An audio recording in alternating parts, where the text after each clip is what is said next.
السلام علیکم ورحمۃ اللہ وبرکاتہ۔ الحمد للہ رب العالمین والعاقبۃ للمتقین والصلاة والسلام علی خیر خلقہ محمد وعلی آلہ وصحبہ اجمعین، اما بعد۔ اعوذ باللہ من الشیطان الرجیم، ان تجتنبوا کبائر ما تنہون عنہ نکفر عنکم سیئاتکم۔ پیارے بھائیو، ساری تعریف اللہ رب العالمین کے لیے ہے، جس نے ہمیں اس سنسار کے اندر جنم دیا، جو ہمارا جنم داتا ہے، اور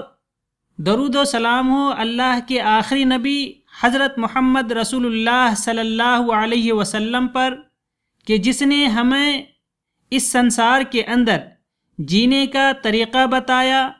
جس نے ہمیں آخرت میں کیسے کامیاب ہوں اس کا طریقہ بتلایا، کہ ہم اگر ان کے بتائے ہوئے طریقے کے مطابق زندگی گزاریں گے تو پھر کامیاب ہیں۔ محترم بھائیوں، میں نے قرآن مجید کی ایک آیت پڑھی ہے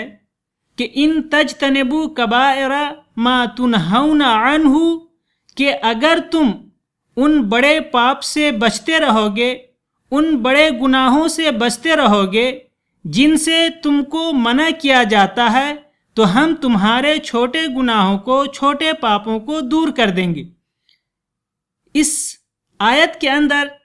اللہ تبارک و تعالیٰ نے انسانوں کو بڑے گناہ، بڑے پاپ سے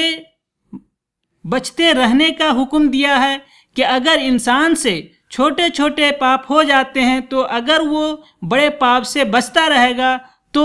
اللہ تبارک و تعالیٰ اس کو چھوٹے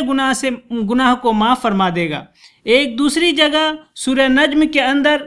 آیت نمبر 32 میں اللہ تبارک و تعالیٰ فرماتا ہے کہ الذین یجتنبون کبائر الاثم والفواحش الا اللمم، ان لوگوں کو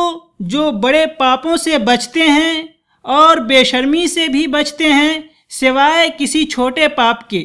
یعنی جو لوگ بڑے پاپ سے بچتے رہتے ہیں اور بے شرمی سے بچتے رہتے ہیں لیکن اس سے چھوٹا پاپ ہو جاتا ہے، تو اللہ تبارک و تعالیٰ اس کے بارے میں فرمایا ہے کہ چھوٹے پاپ کو اللہ تبارک و تعالیٰ معاف بھی کر دے گا۔ محترم بھائیوں، بڑے پاپ کیا ہیں اس کے متعلق اللہ کے رسول صلی اللہ علیہ وسلم نے فرمایا، متفق علیہ کی روایت ہے جسے ابی بکرہ رضی اللہ تعالی عنہ نے بیان کیا ہے کہ رسول صلی اللہ علیہ وسلم نے فرمایا، الا انبئکم باکبر الکبائر، کہ کیا میں تمہیں بڑے پاپ کے بارے میں نہ بتاؤں؟ تو سب لوگوں نے کہا کہ ہاں اے اللہ کے رسول صلی اللہ علیہ وسلم۔ تو اللہ کے رسول صلی اللہ علیہ وسلم نے فرمایا کہ الاشراک باللہ، کہ اللہ کے ساتھ کسی دوسرے کو شریک کرنا، اپنے جنم داتا کے ساتھ کسی اور کو شریک کرنا، یعنی